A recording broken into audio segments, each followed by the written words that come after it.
What if the habits you trust most are quietly holding you back? After 70, even the smallest routines, from how you move to how you eat, can either support your health or slowly drain it. But here's the good news. It's never too late to pivot.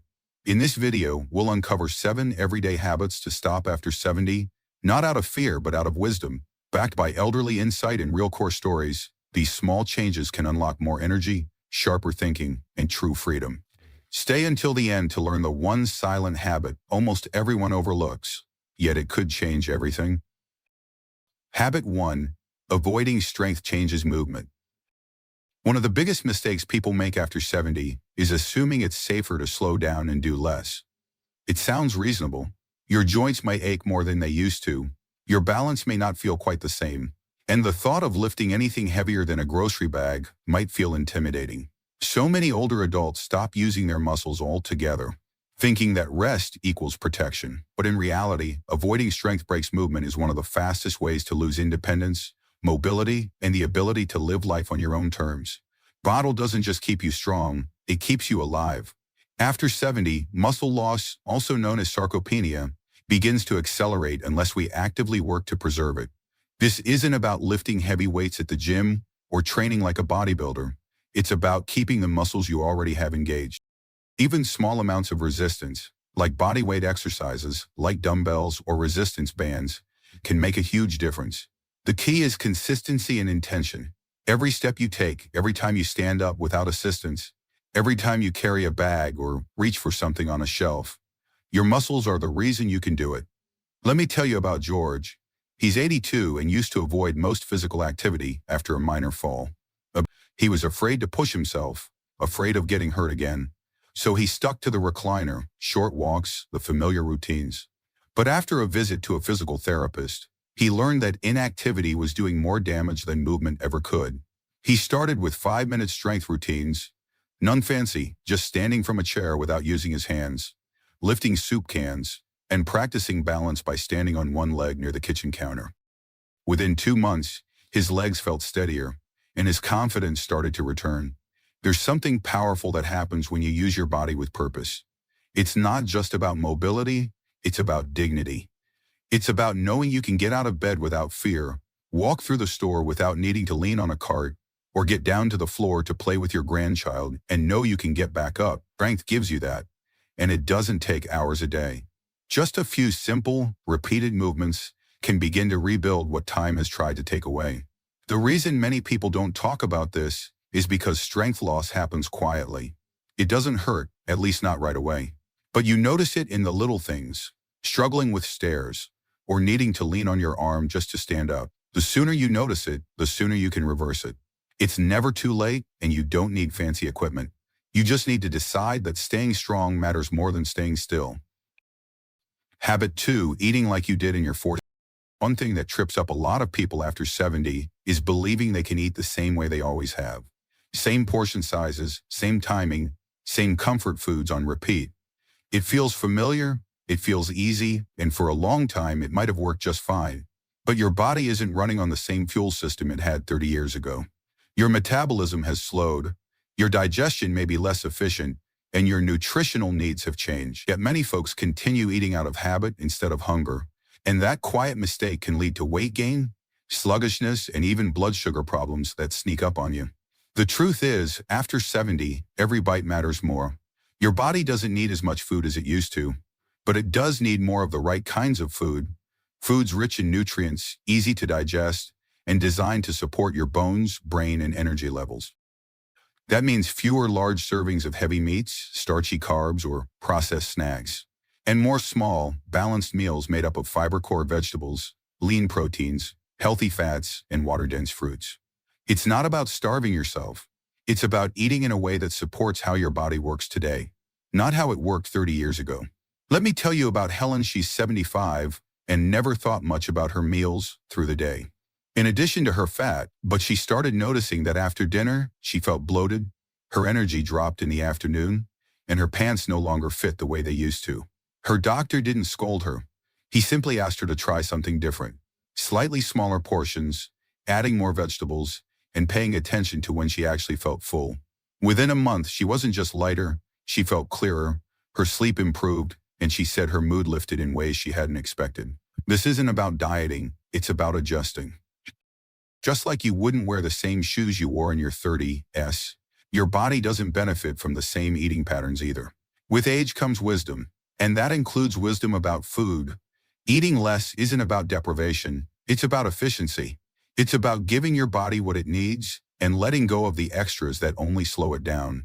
When your meals are balanced and intentional, your body starts to respond with more energy, sharper thinking, and steadier moods. And here's something that doesn't get said enough. It's okay to have new eating rules in this season of life. In fact, it's a sign of self-respect. You're not giving up the joys of food, you're giving yourself a better relationship with it. You're learning to notice what really satisfies you, what supports your day, and what makes you feel your best. That kind of awareness isn't just healthy, it's freeing. If you're still watching this video and finding these insights valuable, please comment number 2 below to let me know you're here. And if you haven't subscribed yet, I recommend you subscribe and turn on the bell so you don't miss any videos. Your support helps us continue creating good content to inform and inspire you. Now let's move forward. Habit 3, pulling away from social connection. After 70, it can be surprisingly easy to drift into isolation without even realizing it. You might stop going out as much, cancel plans more often, or convince yourself that staying home is just more comfortable. Sometimes it's due to physical limitations. Other times it's emotional. You feel like you don't have as much to contribute anymore, or maybe people just don't reach out like they used to, so you quietly retreat. You tell yourself it's fine, that you like the peace and quiet. But the truth is, social disconnection can do more harm to your health than you'd ever imagine. Loneliness isn't just a feeling, it's a health risk. Studies have shown that isolation in older adults can lead to depression, memory decline, and even a higher risk of heart disease. The brain thrives on connection, and when you remove that steady connection with others, your mind begins to turn inward in ways that aren't always conversations, shared laughter, even a simple phone call. All of these act like mental exercise. They keep you sharp, grounded, and emotionally stable. And perhaps most importantly, they remind you that you still matter. Let me tell you about Sylvia. She's 80 and had slowly stopped seeing her friends after her husband passed away. She told herself she needed time, but months turned into years. Her memory felt foggy, her days all started blending together, and her motivation dropped. Her daughter encouraged her to attend a weekly senior yoga class, just for something to do. Sylvia was hesitant at first, but she went. And what surprised her wasn't the exercise, it was the people, sharing a joke before class, talking about their week afterward. It brought color back into her life. She didn't even realize how much she'd missed it. This doesn't mean you have to join a bunch of clubs or force yourself into noisy events. It means finding small ways to stay connected. A weekly phone call, a regular walk with a neighbor, a church group, or even an online hobby community. These little interactions act like emotional vitamins. They keep your spirit nourished and remind you that you're not alone in this season of life. And the more connected you feel, the more resilient your body and mind become. The tricky part is that pulling away often feels safe. It's quiet, predictable. But there's a difference between enjoying solitude and living in isolation. One recharges you, the other slowly drains you. You have so much wisdom, warmth, and humor to share, and people benefit from having you in their lives, whether you realize it or not. When you reach out, you're not just helping yourself. You're reminding someone else that they're not alone either. Habit 4, ignoring small health symptoms. One of the most dangerous habits that can creep in after 70 is brushing off small health symptoms because they seem minor or familiar. A little dizziness here, a bit of chest tightness there, or maybe just some extra fatigue in the afternoon. You tell yourself it's just part of getting older. You don't want to be dramatic, you don't want to be a burden, and frankly, you're tired of sitting in waiting rooms, so you ignore it. But ignoring small signs can be a big mistake, especially in your later years, when early detection often means the difference between a quick fix and a serious issue. The body becomes more vulnerable with age, but it also becomes more communicative if you're willing to listen. Symptoms that you could once shake off now matter more. That slight swelling in your ankles could be your heart asking for attention. That occasional confusion might not just be a senior moment, it might be a red flag. And the longer you wait, the harder it becomes to treat, reverse, or manage. Catching things early doesn't make you a worrier, it makes you wise. It gives you options and control, which are two things worth preserving. Let me share the story of Walter. He's 78 and always considered himself tough. He didn't like going to the doctor and rarely took anything seriously unless he was in real pain. But he started noticing his vision was blurrier than usual, and there was a strange tingling in his feet. He chalked it up to age. It wasn't until his daughter insisted that he get it checked out that he learned he had early-stage diabetes.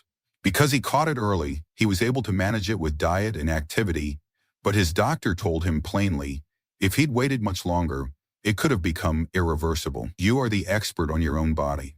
When something feels different, strange, or just not right, you have every reason to check it out, not because you're weak, but because you're responsible. Health issues don't always arise with sirens and flashing lights. They often whisper. And the older we get, the more important it becomes to pay attention to those whispers. Responding quickly can mean shorter recovery times, fewer medications, and a better overall outcome. This also means trusting your gut. If you feel dismissed or unheard by a provider, you have the right to ask questions, seek second opinions, and advocate for yourself. You've spent a lifetime looking out for others. Now it's time to apply that same care inward. Nobody else lives in your body. Nobody else knows how it feels from the inside. So if something doesn't feel quite right, speak up. If you're still watching this video and finding these insights valuable, speak comment number 4 below to let me know you're here. And if you haven't subscribed yet, I recommend you subscribe and turn on the bell so you don't miss any videos. Your support helps us continue creating good content to inform and inspire you. Now, let's move forward. Habit 5, overcommitting to others' expectations. After 70, saying yes to every request, family events, favors, or volunteering can drain your energy and steal time for yourself. Take 77-year-old Martha, who felt obligated to host weekly dinners until exhaustion set in.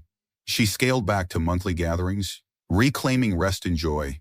Protect your time by prioritizing your needs and declining politely. Ask, does this serve my well-being? Habit 6, relying on memory instead of writing things down.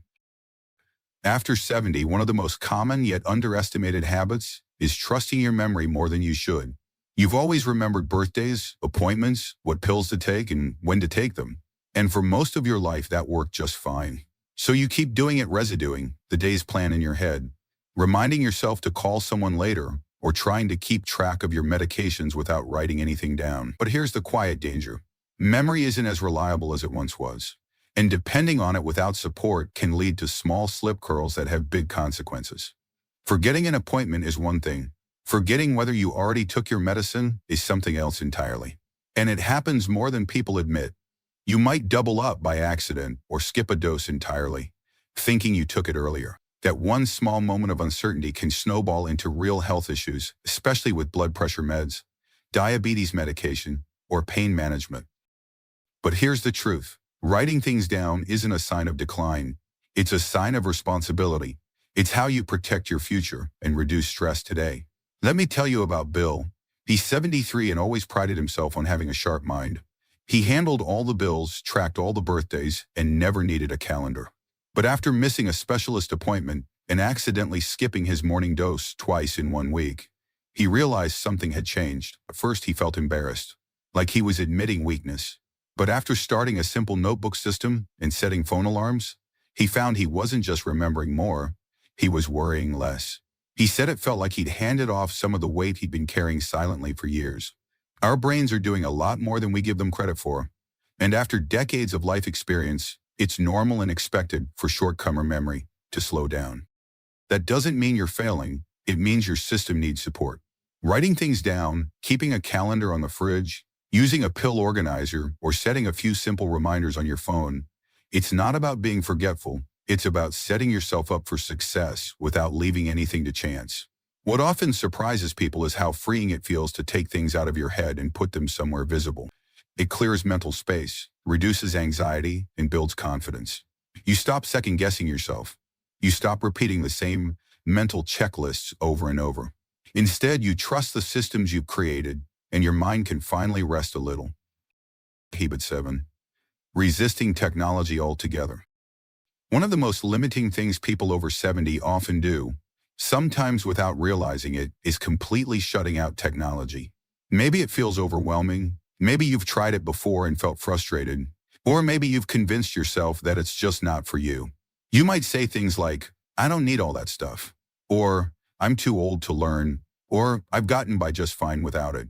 And while those words might feel true in the moment, they quietly build a wall between you and tools that could actually make your life easier, safer, and more connected. Technology doesn't have to mean diving into social media or buying every new gadget on the market. It can be as simple as learning how to send a text, use a voice to set a reminder, or check your health doctors online. These tools aren't just trends. They're lifelines. They help you manage your medications, keep in touch with loved ones, get help in emergencies, and access health insurance in seconds. By refusing to engage with it at all, you're not avoiding stress. You're increasing your dependence on others. Let me tell you about Louise. She's 79 and used to call her daughter every time she needed to check her appointment times or look up a prescription refill. Her daughter lovingly helped, but Louise felt more and more dependent. One day, her grandson showed her how to use the calendar and reminders app on her phone and how to check her pharmacy's website for refills. It wasn't easy at first. There were hiccups, questions, and a few moments of doubt, but after a few weeks, she found herself doing things independently that used to require 3 phone calls. And she felt something she hadn't felt in a long time: capable. That's what this is really about. Not mastering the latest device, but reclaiming your independence. Small wins with technology add up quickly. Quite sure that whether events materialize, or even joining a virtual class, these little actions remind you that you can adapt, you can grow, and you can stay connected to the world around you. You don't need to be a tech expert. You just need a little curiosity and someone patient to guide you through. And if you've ever felt ashamed or embarrassed for not knowing how to use something, let that go. Everyone starts somewhere. No one expects you to know everything right away, but giving yourself the chance to try is what matters most. Technology is not the enemy of aging, it's a powerful ally. And the more open you are to it, the more doors you open for yourself in return. If you're still watching this video and finding these insights valuable, please comment number 6 below to let me know you're here. And if you haven't subscribed yet, I recommend you subscribe and turn on the bell so you don't miss any videos. Your support helps us continue creating good content to inform and inspire you. Now let's move forward. You've spent decades caring for others. Now it's time to care for yourself with purpose. By letting go of these 7 harmful habits, you're not just avoiding problems. You're building a future where energy, clarity, and joy still belong to you. Aging boldly isn't about doing more. It's about doing what matters most, with intention. Which habit spoke to you most? Like, subscribe, and join us for more elderly wisdom to help you age with strength, peace, and pride. You deserve it.